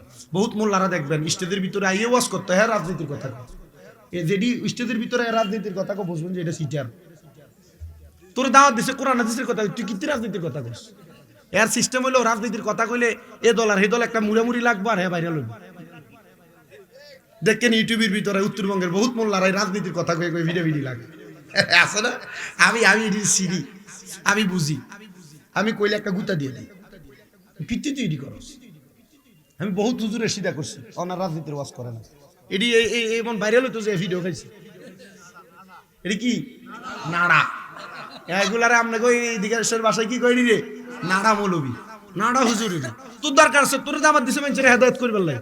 তুই স্টেজের ভিতরে আইস, তুই রাজনীতির ওয়াজ করবি। তুই যদি তোর রাজনীতির ওয়াজের কথা কইতো, এলাকার সব মানুষের দাওয়াত দো, দাওয়াত দিয়ে হাস্য করি মাথা পিছু দো, একটা করে বিরিয়ানির হোল্ডা দো। এর ফলে কই আমার মার্কা মোমবাতি, আমার মার্কা শেয়ার, আমার মার্কা দানেশি, আমার মার্কা এইটা, আমার মার্কা এইটা। তুই কথা কথা কই আর দরকার চাই না কনের আর দরকার নেই। ওয়াজ করনের লাগে ওয়াজ করি। তো যে কথা যাকাত, এখন আমাদের জন্য এটা খুব জরুরি হয়ে দাঁড়াইছে। রোজা 3 দিন পরে কথা কই না, ঠিক কি না? তো যাকাতের ওয়াজ যেহেতু করতেছিলাম, ডাকাত দল আইসা তাদের মালগুলা নিয়ে যাবে। একজন পাহারা দেয়, 6-7 জনের লগে ভারী। সে যতবার বাধা দেয় তারা দূরের মধ্যে সরাইয়া দিয়া গেছে। এ মুসলমান, দূরে যখন সরাইয়া দেয় সে দেখে আর যাকাত ডাকাইতদের সাথে সে আর পারতেছে না, দৌড়ে গেছে। 6 জন একসাথে যখন নামাজ পড়ে, যে ডাক দিয়া কয়, এ বণিকেরা, তোমরা যে নামাজ পড়তেছো তোমাদের সব মাল তো ডাকাইতে নিয়ে যাইতেছে। বণিকের 6 জন নামাজে, 6 জনের ভিতর থেকে 5 জন নামাজ ছেড়ে দিয়া দৌড় মারছে মাল বাঁচাইবার লাগিয়া। 6 জনে দৌড় দিছে মাল বাঁচাইতে, একজন দৌড় দেয় নাই, নামাজ পড়তেছে। কয়জন দৌড় দেয় নাই? সমাজে কি সব বালানি উগা দুগা বালা থা, সব গুণ হুঙ্গা ঠাউট বাটফা, ঠিক নি? আল্লাহ জানে 2-1টা বালা জানি কই আছে। আরে 2-1টা বালা আছে দেখে দুনিয়া হনো দুনিয়া আছে, আনলে এটা জাহান্নাম হয়ে যেত। এ দুনিয়ার মানুষ শোনা, 5 জনে দৌড়ে দেখে যখন ওই একজন 6 জনকে ডাক দিতে আসছে, ডাকাত দলেরা মাল নিতে না পাইরা ওই মালের ভিতরে আগুন ধরাইয়া দিছে। কি করছে? আগুন যখন ধরাইয়া দিছে, 5 জন যায় দেখে তারা 5 জনের মাল সব পুড়ে গেছে। কিন্তু যে বেটা দাঁড়ায়া দাঁড়ায়া নামাজ পড়ে, এই বেটার মাল দিয়ে আছে। সুবহানাল্লাহ নাই? সে নামাজ শেষ করে আস্তে ধীরে সামনে আসছি। আস্তে ধীরে সামনে আসার পরে দেখতেছে সব পুড়ে গেছে, সবার মাল পুড়ে গেছে, কিন্তু তার মালগুলা পুড়ে নাই। কিন্তু মালগুলা যে কাপড়টা দিয়া ঢাকনা দিছে, এই কাপড়টা শুধু পুড়ছে। 5 জন জিজ্ঞাসা করে, নামাজির ঘরে নামাজি, তোর মাল যে আগুন লাগিয়ে দিল, তোর মাল যে পুড়ে নাই, যদি পুড়া যায় তো কি করতি? আহারে, তুই যে নামাজে দাঁড়াইলে আমরা সবাই দৌড়ে আসলাম, তুই কেন আইলি না? এ ডাক দিয়ে কয় আমার বণিকের দল, আমি যেই মালগুলো এখানে নিয়ে আসছি আমি আমার প্রত্যেকটা মালের যাকাত আদায় করেছি, এজন্য আমার মালের নিয়ে আমার কোনো চিন্তা নাই। কারণ আমার মনিব বলেছে আমি যদি আমার মালের যাকাত দিয়া দেই আমার মনিব আমার মালরে হেফাজত করব। তা আমি কেন লাগে আমার মালের পেছনে দৌড়াইতাম? আমি তো আমার কাম করছি, আমার মাল তো রক্ষা করবো আমার মনিবে। আপনারা ওয়াজ বুঝছেন তো? উনি ডাক দিয়া কয় বণিকের দল, আমার মনিব আমার মাল হেফাজত করছি। একটা আছে টেট না, এক হয়তো তোমার মাল দিতে গোড়া দিছ একটা কাপড় দিয়া, কাপড়টা ফুরছে কি লেগা? এক এটার জবাব এখন দিতে পারতাম না। সামদেশে চলো, সরি ইয়ামেন চলো, আমার বউরে জিগাইতে বোঝে আমি এটা ফুরছে কেন, এটার প্রতিদান কি? এ বাড়িতে যে আর স্ত্রীর জিগাই, আমার স্ত্রী আমার একটা জবাব দাও না গো, জবাব দাও না, একটা জবাব আমারে দাও। আমার যে ব্যবসা করতে যাওয়ার সময় তুমি আমার একটা কাপড় বাইর করে দিছিলাম মাল গোড়া দেওয়ার জন্য, এই স্ত্রী আমরা যে গত বছর যাকাত দিছিলাম এই মালটার যাকাত দিছিলাম নি? স্ত্রী কয় স্বামী গো কেন কোনো সমস্যা? বলে হ্যাঁ। স্ত্রী ডাক দিয়া কই এই মালটা আমাদের কাছ থেকে আমাদের প্রতিবেশী নিয়েছিলেন ধার দেনা, ঋণ হিসেবে নিয়েছিল। ঋণ হিসেবে নেওয়ার কারণে আমরা এই মালটার যাকাত দেই নাই। বলে যাকাত যেহেতু দেও নাই, বাহিরে আইয়া কই ভাই শুনো, আমার যে কাপড় দিয়ে আমার মালগুলা ঘোরা ছিল এই কাপড়টা পুরার কারণ হইল আমি গত বছর আমার সব মালের যাকাত দিছি, কিন্তু এই ঢাকনা দেওয়া কাপড়টার যাকাত দেই না। একজন কয় কেন? এই কাপড়টা ছিল আরেকজনের কাছে ধার হিসেবে। বলে ধার হিসেবে যদি কারোর কাছে কোনো টাকা পয়সা থাকে আর ওই টাকা পয়সা পাওয়ার যদি সম্ভাবনা থাকে তাহলে ওই ধার দেওয়ালা টাকারও যাকাত দেওয়া। এত সোজা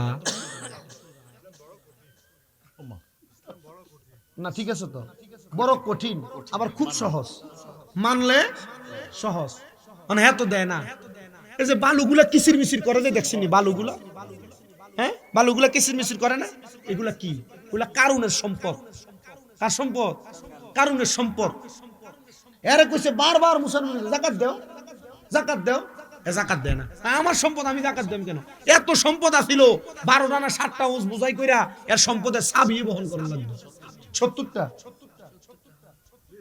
আমি চিন্তা করছে শুধু সম্পদের চাবি বুঝাই করা লাগবে। এ যখন যাকাত দেয় নাই সাথে সাথে আল্লাহ এগুলা ধুলার সাথে মিশিয়ে দিচ্ছে। এই ধুলার ভিতরে কারণের সম্পদগুলা কিসের মিছিল করে?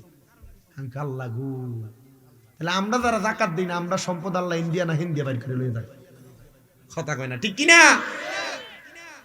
কাজীর কাপ যুব সমাজ এলাকাবাসীর এই ঈদ মিলাদুন নবী উপলক্ষের মাহফিল যেন হয় আমাদের একটা জীবন পরিবর্তনের ওয়াজ। খালি ওয়াজই করলাম, কোনোটার আমলই করলাম না। গতবার ওয়াজ করে গেলাম স্বামী স্ত্রীর মোহাব্বতের, স্বামী স্ত্রীর দায়িত্ব কর্তব্যের, ওমা বেরিয়ে এই বছর আউনি বিচার দিছে। তো ওয়াজ বুঝে আপনারা ধরবো, জীবনও ধরত না। ওয়াজ ধরে না। কাজীর কাপের হোলান কে কে আসো একটু আত্মল আছে? কাজীর কাপ বাড়ি কার কার? তো সবাই তো কাজীর কাপ বাড়ি। মারহাবা, হাত নামান। ওয়াজ ধরন লাগবো, তাহলে যাকাত দেওয়ান লাগবো না? না লাগবো? কথা বলে যাকাত দেওয়া লাগবে। আবার শুনেন ওই বাদশার কথা, মনে আসেনি? বাদশা যখন সম্পদের হিসাব দেয় না, বাদশা যখন বলে আমি আমার সম্পদ নিয়ে চিন্তা করে রাত্রে বেলা করে ঘুমাই না, বলে বাদশা কি করেন? কয় মাত্র 2-3 ঘন্টা কোন রকম ঘুমাই। তখন আমি যখন ঘুমাই না আমি রাত্র তাহাজ্জুদের নামাজ পড়ি, নামাজ পড়ে আল্লাহর কাছে আমার সম্পদের কারণে যেন আল্লাহ জাহান্নাম না দেয় আমি কান্নাকাটি করি। বাদশা ডাক দিয়ে কয় দুনিয়ার মানুষ শুনো রে, শুনো, আমি বাদশার জীবনে এমন অনেক বড় বড় ঘটনা ঘটছে। বাদশা কয়েকদিন আমি তাহাজ্জুদের নামাজ পড়তে উইটা আমি ওযু করার জন্য আমার বাড়ির নদীর কিনারায় গেছি। কই গেছে? নদীর কিনারায় গেছে, নদীর কিনারা যে ওযু করবে বাদশাহ তাহাজ্জুদ নামাজ পড়ার জন্য, দেখতেছে নদীর পাড়ে আরো 4 জন মানুষ দেখা যায়। বাদশাহ কয় আমি মনে করেছিলাম আমি একা একা তাহাজ্জুদ নামাজ পড়ি, এখন দেখি আমার এলাকার ওই 4 জন মানুষ আছে তাহাজ্জুদ নামাজ পড়ে। বাদশাহ কয় এই 4 জন বড় ভাগ্যবান যারা আমার আল্লাহর কাছে তাহাজ্জুদ নামাজ পড়ে পড়ে দোয়া করে। এমন টাইমে ওই 4 জন ব্যক্তি চিন্তা করে, দেখছনি আমাদের বাড়ি বহু দূরে, আমরা আসছি গজনব এলাকাতে বাদশার বাড়িতে, এবার গজনব এলাকায় চুরি করার জন্য আমরা আসছি 4 জন একলগে চুরি করতে। আর এই বেটার কত সাহস, বেটা একা একা এসে চুরি করবার লাগিয়া। বাদশাহ সুলতান মাহমুদ গজনবী রহমতুল্লাহ উনি ডাক দিয়ে কই, দেখছ বাদশাহদেরকে দেখে খুশি হয়েছে, রাত্রে ডাক দিছে এদেরকে একটু পুরস্কৃত করবে। ডাক দিয়ে কয় এলাকার মানুষ তোমরা আমার সামনে আসো। তারা 4 জন সামনে আসছে। তো বাদশাহ কোনো কথা বলার আগে 4 জন ডাক দিয়ে কয় আপনার তো সাহস কম না, আমরা 4 জন আইছি চুরি করতে, আপনি একা আইছেন চুরি করতে। বাদশাহ কয় ঘটনা উল্টারি। 4 জনে কয় বাদশাহ এ ভাই আপনি যে চুরি করবেন একা একা কি আর করবেন, আমরা 4 জন চুরি করব, আসেন একসাথে চুরি করি। বাদশাহ কয় একলগে যে চুরি করবো ভাগ দিবা কেমন? বলে ভাগ চান? বলে হ্যাঁ। বলে তোমরা 4 জন কেমনে ভাগ নাও? 4 জনকে আমরা সমান সমান ভাগ নেই। বলে না 4 জন তো সমান কষ্ট করো না, তো সমান ভাগ নাও কেমনে? 4 জনে ডাক দিয়া কয়, একজন কয় আমার একটা ক্ষমতা আছে, যে ক্ষমতার কারণে আমি সমান ভাগ নেই। কয় তোমার কি ক্ষমতা?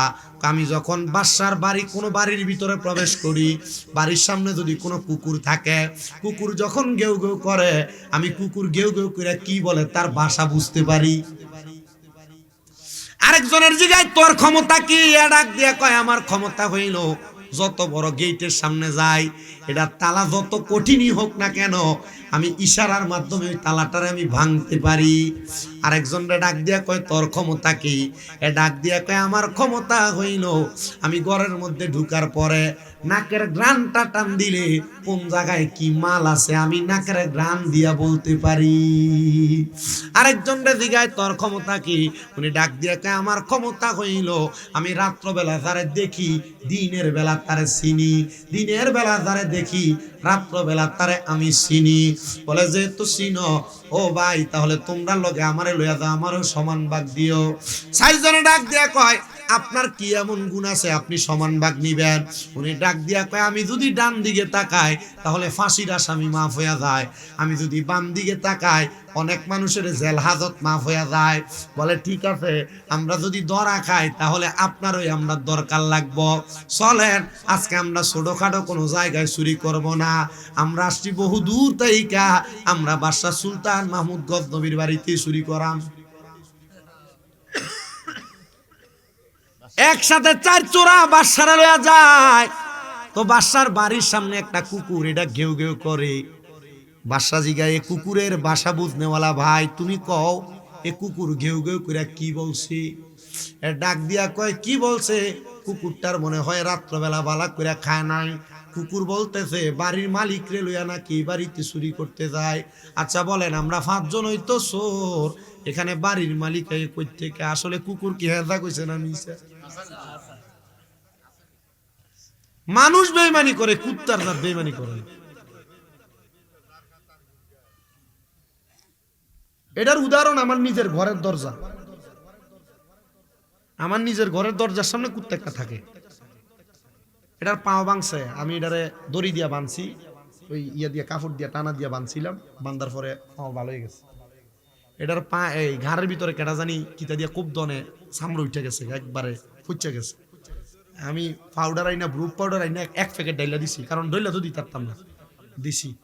পুরারা মাশাআল্লাহ শুকিয়ে গেছে। আজকে সকালে আমি বললাম না মাদারীপুর মাহফিলে গেছি, আসার সময় আমি আইছি, তো আমার আম্মা আবার ওই সকালবেলা তো হাঁটে ব্যায়াম করে, তো হাঁটতে হাঁটতে আমাদের ওই যে বাড়িতে থাকি এই বাড়ি থেকে আমাদের পুরান বাড়ি আছে, পুরান বাড়ির দিকে হাঁটতে হাঁটতে আইসি। এবারে আমার ফোন দিছে রে তুই কো, আমি কইছি আমি তো চলে আইসি মেডিকেল রোডে। ও আচ্ছা যাইতে আমার লইয়া যাচ্ছে, আমি না আসি। আমি এবারে লইয়া গাড়িতে করে গেছি, যাওয়ার পরে কুত্তাটা ঘরের সামনে থেকে রাস্তা দূরে চলেছে।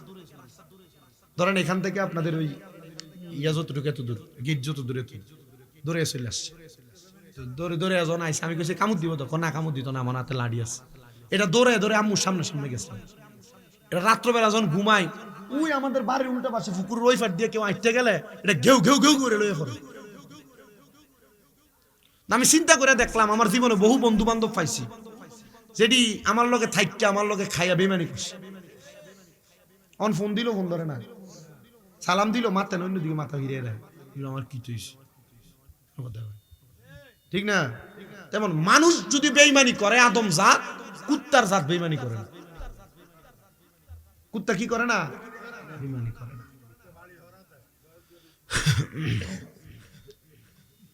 বাসা ডাক দিয়া কয়, তাহলে তুমি কুকুরের বাসা বুঝো ঠিক। আচ্ছা চলো, কুকুর হয়তো ঠিকই রাত্রে খায় নাই, এই জন্য কুকুর উলুট পালুট বকে। এবার সামনে গেছে ঘরের বড় দরজা, ডাক দিয়া কয়, এ তালা ভাঙনেওয়ালা ভাই, তুমি তাড়াতাড়ি তোমার চোখের ইশারা দিয়া তালা ভাঙ্গো। সে কি যেন হাতরা একবার লাড়া দিয়া কি দিয়া গুতা দিছে, ডাইরেক্ট তালা খুলে গেছে। ঘরের মধ্যে প্রবেশ করছে, জিগা নাকের সুগ্রাম দিয়া, কে বুঝতে পারো? উনি কয় আমি পারি। বলে বলো কোথায় কি আছে? নাকের সুগ্রাম টান দিয়া কয় বাসার ঘরের দিকে, এই ঘরের এই এই এই এই আলমিরার ভিতরে এই এই সিন্ধুকের ভিতরে এই এই মাল আছে, সবগুলা নিয়ে একসাথে করে একটা ঘরে আইনা আইনা জমাইতেছি। সব যখন একসাথে জমাইছি, এমন টাইমে চারদিকে আযান দেয়, আসসালাতু খায়রুম মিনান নাওম।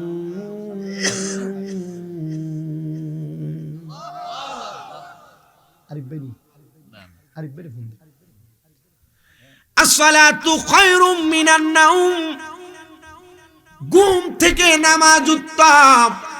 যখন আযান হয়ে গেছে, আযান হওয়ার সাথে সাথে বাদশা কয়, তারা যখন মালগুলা নিয়ে একটা ঘরে গেছে, আমি তাহাজ্জুদ নামাজ ওই দিন তারার কারণে পড়তে পারি নাই, কিন্তু ফজর নামাজ তো সারা যাবে না, আমি তারার একটা ঘরে ঢুকাইয়া বাহির থেকে তারার দরজাটা মাইরা দিছি। আটকে বাচ্চা নামাজ পড়াম, ডোল টঙ্কার বাজে পুরা গজনবের মানুষকে একসাথে করছে। এই গজনবের মানুষ গো, বাদশার বাড়িতে চুরি করতে চাই চোরাইছি, আয়ো আজকে তোমরা সবার সামনে বিচার হবে, তোমরা সবাই চলে আসো। সকাল যখন হইছে, শত শত হাজার হাজার মানুষ বাদশার রাজপ্রাসাদের সামনে। কার এত বড় সাহস বাদশার বাড়িতে চুরি করতে যায়? চলো আই যে একটু দেখে আসি। চার চোরার এক কাঠগড়ায় দাঁড় করায়া বাদশা তার রাজ সিংহাসন বিচার কার্য পরিচালনা করার জন্য যখন বসছে, সবাই ওই চোরগুলারে দেখে, কিন্তু যে আইসা চোরেরা দেখে, দেখেই অবাক হইয়া যায়। পুরা মানুষ অবাক হইয়া একজন আর একজনের সঙ্গে কথা বলি। বাদশা কয়, সবাই থাইমা যাও। সবাই চুপ হয়ে গেছে। একজন দাঁড়ায় কয়, বাদশা, এমন 14 জীবনে দেখলাম না। 4 জন চুরি করতে আসছে, কিন্তু 4 জনের ভিতরে 3 জন মনে হয় বেশি ভয় পাইছে, 3 জন কান্দে, কিন্তু এক চোরা দিয়ে দেখতাছে হাসতাছে।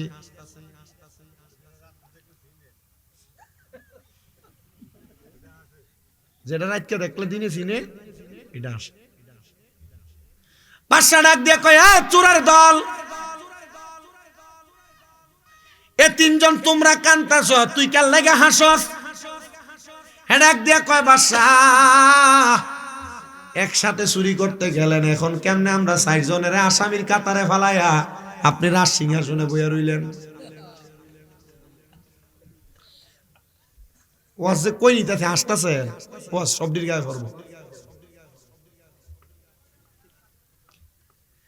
ডাক দিয়া কয়, বাদশা আমি এই জন্য হাসি, আপনি তো বলেছিলেন আমাদের সামনে দাঁড়ায়া, আপনি ডাইনে তাকাইলে হাসির আসামি মাপ, বামে তাকাইলে আপনি আমাকে বলেছেন জেল হাজত মাপ।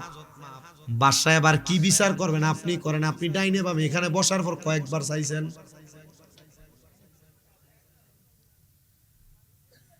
বাদশা ডাক দিয়া কয়, 4 জন চোর অন্য কোন জায়গায় চুরি করতে যাইতা, ঠিক আছে, তোমাদেরকে আমার কথা মোতাবেক মাফ করে দিব, আমি ওয়াদা খেলাপ করব না। তো চুরি করতে আসছো কেন? চুরি করা তো মহাপাপ, আল্লাহর কোরআন বলে যারা চুরি করে তাদের হাত কেটে দাও। আর যদি কোনো এলাকার প্রজা চুরি করে তাহলে ওই এলাকার বাদশার হাতটা কাইটা দাও। তুমি কোন এলাকায় বাড়ি, তুমি চুরি করতে আসছো, তোমার বাদশা কি? মানে আপনার এলাকায় আপনি মেম্বার, আপনি চেয়ারম্যান, আপনি এমপি, আপনি মন্ত্রী, আপনার এলাকার কোনো সাধারণ জনগণ যদি চুরি করে, তাহলে আল্লাহর কোরআন এবং নবীর হাদিস দুইটা যাচাই করে বলে কোনো মানুষ চুরি করলে তার এলাকার বাদশার হাত কাইটা দেয়। কি লেগে? কারণ বাদশা তাদের তদারকি ঠিক মতো করে নাই। হে খাইতে পারে কিনা, হে কাজকর্ম করে কিনা, হে চলতে পারে কিনা, বাদশা তদারকি করলে চুরি করতে আসতো। আর মাশাআল্লাহ আমরা সমাজে সব ঠিক, মেম্বার আর চেয়ারম্যান ডাইলে চুরি করে। কি বহুত মেম্বারের বাড়ি খাটের তলে চালের বস্তা পাওয়া যায়। আমি আপনাদের এলাকার কথা, আপনাদের এলাকার মেম্বার জন না আছে কইয়েন, চেয়ারম্যানের জন না আছে। আমি এমন বহুত দেখছি, চাউল 20 কেজি আর দেয় 10 কেজি এক বালতি। কথা বলেন।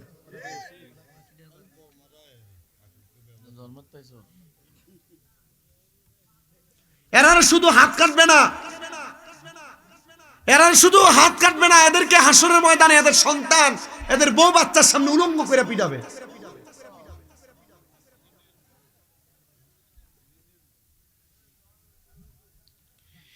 প্রিয় আল্লাহর বান্দা, রাসূল পাকের উম্মত, একটু মনোযোগ দিয়ে শোনার চেষ্টা করবেন, একটু অন্তরের কানটা লাগিয়ে শোনার চেষ্টা করবেন। বাদশা ডাক দিয়ে কয়, তাহলে বলো তোমরা কেন চুরি করতে আসছো, তোমাদের কারণটা কি? এরা ডাক দিয়ে কয়, বাদশা আমরা কেন চুরি করতে আসছি জানেন? আমাদের পরিবারের মধ্যে আজকে 14 দিন হয়ে যায়, মানে 2 সপ্তাহ কোনো খানা দানা নাই। বাদশা কয়, খানা দানা যেহেতু নাই, আমার কাছে বললেই তো চলতো, আমি তোমাদেরকে খানার ব্যবস্থা করে দিতাম। কয় বাদশা খানার ব্যবস্থা করে দিতেন ঠিক আছে, আমাদেরকে শয়তানে কুমন্ত্রণা দেওয়ার কারণে আমরা চুরি করার জন্য চলে আসছি। বাদশা আপনি একবার বলেন না, আপনি কি আমারে ক্ষমা করবেন, আপনি কি আমাদেরকে মাফ করবেন? বাদশা ডাক দিয়া কয়, 4 জন মানুষ, ঠিক আছে এখন থেকে তোমরা আমার এই রাজপ্রাসাদে চাকরি করবা, রাজপ্রাসাদে চাকরি করবা, তোমাদেরকে বেতন দেওয়া হবে, আর তোমরা চুরি করো না। 4 জন ডাক দিয়ে কয়, হ্যাঁ বাদশা যেহেতু আপনার কাছে আমাদেরকে চাকরিতে রাখছেন, আমাদের কাজটা কি একবার বলেন। বাদশা ডাক দিয়ে কয়, তোমাদের কাজ হইলো তোমরা এই রাজপ্রাসাদে সকালবেলা একবার ধৌত করবা, মানে মুছবা, আর বিকাল বেলা আরেকবার মুছবা, আর সারাদিন কোনো কাজ নাই, তোমাদেরকে এটার জন্য বেতন দেওয়া হবে। বেতনের কথা যখন শুনছে তারা সারাদিন পর্যন্ত অবসর থাকে, সকালবেলা রাজপ্রাসাদ পরিষ্কার করে, বিকালবেলা আরেকবার পরিষ্কার করে। বন্ধুরে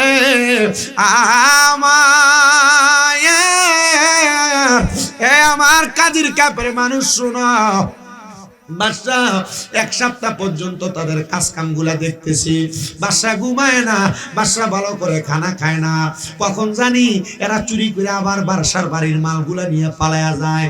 বাদশা যখন ঘুমায় না, 1 সপ্তাহ পরে বাদশা গেছেন একটু আরাম করার জন্য, বাদশার ঘুম আসে না।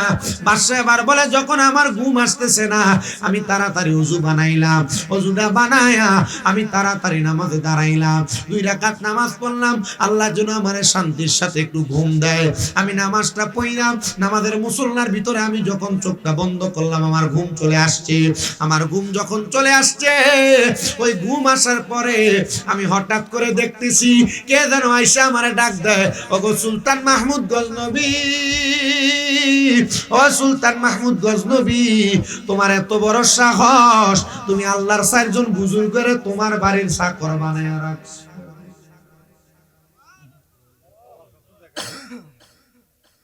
আসিল চোর, 7 দিনের ভিতরে এখন স্বপ্নে দেখে এরা কি, ওরে জোর করিয়া বুঝতে গেলে তার ঘটে মরণ জ্বালা, কেউ বুঝিতে পারে না রে ওলি আল্লাহর। আরে হুজুর 10 মিনিট কেন, আরে জীবনটা আমরা তেনা তেনা বানাই দিলাম, জীবনে এত নামাজ করিনি। আইয়ে বলে কোন মাজারে বলে আছে, 3:30 তো কাছে না।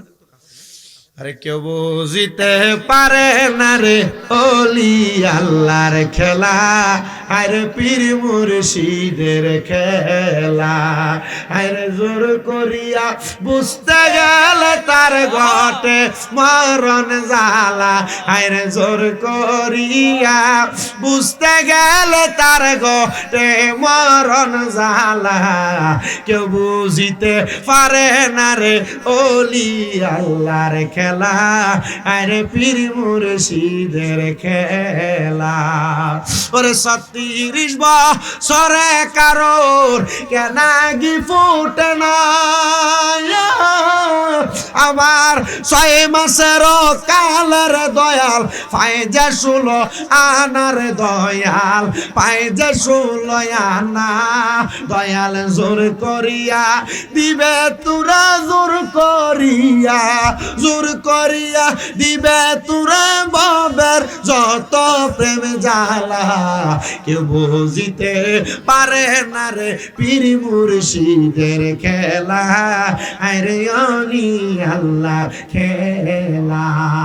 আরে কেউ বুঝিতে পারে না রে পীর মুর্শিদের খেলা, আরে ওলি আল্লাহর খেলা। কথা কোন ঠিক কিনা? আল্লাহর ওলিদের কুদরতি খেলা কেউ বুঝতে, এজন্য আল্লাহর ওলিদেরকে সম্মান করবেন, তাজিম করবেন, ইজ্জত করবেন। আমরা সম্মান তাজিম সব করি, কথা সত্য, কিন্তু বাংলাদেশে নতুন বহু পীর পাওয়া যায়, ওই ফিসা বাবার সিগারেটও খায়। কথা কন না ঠিক কিনা? বাংলাদেশে এমন বহু ফিসাব আছে, বেরিয়ার সামনে লইয়া বইয়া তাহে ওদার কসম করিয়া কই এটা হক্কানি ফির না, এটা শয়তান, এটার যে ফির মানবো এটা নিজেও জাহান্নামে যাইব। আমি চিন্তা করি আর হিসাব মিলিয়ে দেখছি, যে ফির সিগারেট খায় এ ফিরের মুরিদ হয়তো অবশ্যই গাঞ্জা খায়, কারণ ফির সাহেব যদি সিগারেট খায় মুরিদ গাঞ্জা খাবে, এটাই স্বাভাবিক কথা। কথা কন না ঠিক কিনা? মুসলমান ইমানদারেরা সাবধান, সতর্ক হয়ে যাইবা। দেখছেন নি বাংলাদেশে 5 আগস্টের পরে 90টার উপরে মাজার ভাঙছে, এটার কারণ কিন্তু ওই পিসাবেরা। যদি মাজার গুলাতে ভাঙছে, দেখছেন নি মাজার গুলাতে ভাঙছে, প্রত্যেকটা মাজার ভাঙছে, আমার কলজাত বড় আঘাত লাগছে। কিন্তু আমি চিন্তা করছি মাজার গুলা কিল লেগে ভাঙলো, পরে হিসাব মিলে দেখলাম মাজারের যে পিসাব আর খাদেমরা আছে, মুরিদানরা টেহাডি লইয়া লইয়া এরা পকেট গরম করছে। একটা বিল্ডিং বানাইছে 2 তলা 3 তলা, কিন্তু মাজারের লগে একটা মাদ্রাসা বানাইছে না। খোদার কসম, ওই ফিসাবরা যদি মাজারের টাকা পয়সা গুলা দিয়ে একটা মাদ্রাসা বানাইতো, মাদ্রাসায় যদি 200-300 পোলাপান থাকতো, যে ফকিন্নির ফুতাইতে মাজার ভাঙতে আইছিল, ওই মাদ্রাসার ছাত্ররা যদি 200-300 লাড়ি লইয়া তোরানি দিত, মাজার বাগুন না ফকিন্নির ফুতাইতে টোয়াইও পাওয়া গেল না। হইলি এক কথা কন না ঠিক কিনা? তাহলে আজকে থেকে যে ফিসাবের কোনো মাদ্রাসা নাই, এই ফিসাবের কোনো হাদিও নাই, যে ফিসাবের দরবারে কোনো মাদ্রাসা নাই, ফিসাবের গরু ছাগল দেওয়া বন্ধ। কথা কয় না? মাজারটিতে ভাঙছে, আপনাদের কষ্ট লাগে নাই? এই মাজার গুলা না ভাঙ্গা যদি এই মাজারের খাদেম ডিরে বাইর করে ভাতলা ভাতলা 2-3টা বাড়ি দিত, আমি খুশি হইতাম। কেন লাগা? কারণ এই মাজারের খাদেম দিয়ে মাজারের টেহা পয়সা গরু ছাগল যা পাইছে এটি দিয়ে হের পকেট আর ফেটটারে বড় বানাইছে, হের বাড়ি বানাইছে। কথা কন না? হ্যাঁ কথা কন না ঠিক কি না? আর আমি যে মাদ্রাসা করছি, আমার কলজা ফুরা এত বড় সাহস, আমি চিন্তাও করা লাগে না। আজকে তো এক মহিলা অরণ্যপুর কুমিল্লা বাড়ি, হেবিডি 100 কেজি বুট, 100 কেজি ডাইল, 100 কেজি মুড়ি, পোলা ভাইনের বিরিয়ানি খাবানো লেগে 21 কেজি মুরকা লই আজকে মাদ্রাসার সামনে আদি অটো দিয়া খোঁজন লাগছে যাইয়া। মাজার যদি না ভাঙতে চান, মাজার গুলার লগে আল্লাহর ওলির দরবার দাবি করেন, যে তো ফিসাব দাবি করেন, মাদ্রাসা করেন। এখন থেকে ওয়াদা করেন যে ফিসাবের কোনো মাদ্রাসা নাই, যে ফিসাবের কোনো মাজারের লগে কোনো মাদ্রাসা নাই, ফিসাবের হাদিয়া দিতাম না, গরু দিতাম না, মহিষ দিতাম না। তুমি ফিসাবগিরি করবা আর আমরা টেহা পয়সা খাইবা আর গরু মহিষ খাইবা, এমন ফিসাব আমার দরকার নেই। ঠিক আছে নি? ফির দরকার একবার করা ফির, হক্কানি ফির। ইমামের আব্বানি দরবারে মাদ্রাসা আছে না নাই? শাহপুর দরবারে মাদ্রাসা আছে না নাই? কালিয়াপুর জালালিয়া দরবার সহ মাদ্রাসা আসেনি? আছে না?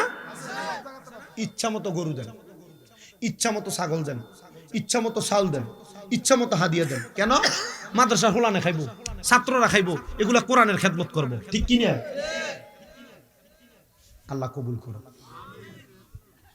তো যেই কথাটা বলতেছিলাম, বাদশা স্বপ্ন দেখে কে যেন ডাক দিয়ে কয়ে, বাদশা করলা কি করলা কি করলা কি? বাদশা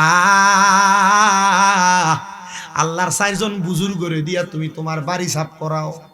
বাদশা যা একটু ঘুমাইতে গেছে 1 সপ্তাহ পরে, এক আমার ঘুম শেষ। এবার আরো 2 রাকাত নামাজের নিয়ত করছে, যে যার নামাজের নাম হলো সলাতুল হাজতের নামাজ। আমার ওয়াজের ভিতরে দেখবেন আনকমন ফজর, যোহর, আসর, মাগরিব, এশা, এ 5 ওয়াক্তের ওয়াজ কম আছে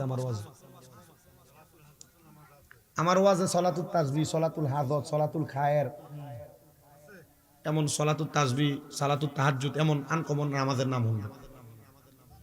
ওই সলাতুল হাজত কেউ যদি বিদেশ যাওয়ার চেষ্টা করেন, সলাতুল হাজতের নামাজ পড়ে চেষ্টা করেন, আপনি বিদেশ যাইতে পারবেন কিনা বুঝবেন। কাজকর্ম করবেন, কাজকর্মতে ভালো হবে না, খারাপ হবে। সালাতুল হাজতের নামাজ পড়ে চেষ্টা করলে, এটা সালাতুল হাজতের নামাজের মাধ্যমে আপনি যাই না যাবেন, স্বপ্নের মাধ্যমে, মুরাকাবার মাধ্যমে, ধ্যানের মাধ্যমে। মাইয়া বিয়া দিবেন, ফলা বিয়া করাইবেন, অথবা আপনি নিজে বিয়া করবেন, অথবা মাইয়ারা যারা শুনতেছ তোমরা বিয়া বসবা, 4 রাকাত সলাতুল হাজতের নামাজ পড়বা। দেখবা সলাতুল হাজতের নামাজ পড়ার কারণে ঘুমের ঘরে স্বপ্নে অথবা ধ্যান করলে, মুরাকাবা করলে, সলাতুল হাজতের নামাজের উসিলায় তুমি কি সমস্যা, কিটার জন্য সলাতুল হাজতের নামাজ পড়ছো, দরকারের নামাজ পড়ছো, তুমি এটা টের পেয়ে যাইবা। আল্লাহর ওলি সুলতান মাহমুদ গদ্দাবী রাহমাতুল্লাহ আলাইহি বলেন, দুনিয়ার মানুষের দলেরা তোমরা শুনে রাখো, আমি আবার 2 রাকাত করে সলাতুল হাজতের নামাজ পড়া শুরু করে দিলাম। সলাতুল হাজতের নামাজের যখন আমি নিয়তটা করলাম, নিয়তটা করে নামাজে দাঁড়াইলাম, নামাজে দাঁড়ানোর পরে আমি নামাজ শেষ করে আবার একটু মুরাকাবা করলাম। ফির সাহেবের কাছে অনেকে মুরিদ হয়েছেন, মুরাকাবা কেমনে করে এটা আপনারা জানেন না, অনেকে আসেন না। আমি আমার সারা বাংলাদেশের যত ভক্তবিন্দু আছে আপনাদের দোয়ায়, সারা বাংলাদেশে কোনো জায়গা বাদ নেই। আল্লাহর এটা অশেষ রহমত, আমার অনেক ভক্তবিন্দু। এই যে আমার আম্মা অসুস্থ হয়েছে কইলাম না, আমার আম্মার খেদমত করে যে বরুড়ার এক মহিলা, কিছুদিন আগে মোটামুটি 6-7 মাস করে গেছে নরসিংদীর এক মহিলা, হোমনা থেকে এক মহিলা এসে করে, এটা আমার ভক্ত। আমি যদি কইছি আমার মার খেদমত করি না, বেরিয়ে লাগবে একবার যদি কই ওয়াজে, সারা বাংলাদেশে বহুত বেরিয়েতে এই বই থাকবে না ভাই, আমার আম্মার খেদমত করবেন নাকি? বহু আসছিল। আমি আমার বাড়িতে এখন একটা মাহফিল চালু করছি না, করলে যে কত হাজার মানুষ যে আমার বাইতে হইব, আল্লাহ ছাড়া কেউ জানে না। আপনারাও দাওয়াত দিলে যাইয়েন, কোন সময় হনলে শামীম রাজার বাইত মাহফিল যাইয়েন। এই বাদশা নামাজের নিয়ত করছে, সালাতুল হাজতের নামাজ। কেমনে পড়ে সালাতুল হাজতের নামাজ? সূরা ফাতিহা একবার, একটা সূরা মিলাইবা, রুকু করবা, সেজদা করবা, সেজদার ভিতরে সুবহান রাব্বিয়াল আলা 3 বার কইরা তোমার যে দরকার, ওই দরকারটা সেজদায় বাংলা ভাষায় কইবা। এমন ভাবে 2 করে 4 রাকাত নামাজ আদায় করবা, দেখবা আমার আল্লাহ তাআলা তোমার সব হাজত পূরণ করে দিবে। প্রিয় মুসলমান ইমানদার, কাজীর কাপ এলাকার মানুষ, আর আস্তি চাঁদপুর এলাকার মানুষ, শোনো, অন্তরের কানটা লাগে শোনো গো, অন্তরের কানটা লাগে শোনো। এবার আল্লাহর বান্দা সালাতুল হাজতের নামাজ পড়া আল্লাহর কাছে কয়, আল্লাহ আমি যে স্বপ্ন দেখলাম, এই স্বপ্নটা কি সত্য নাকি?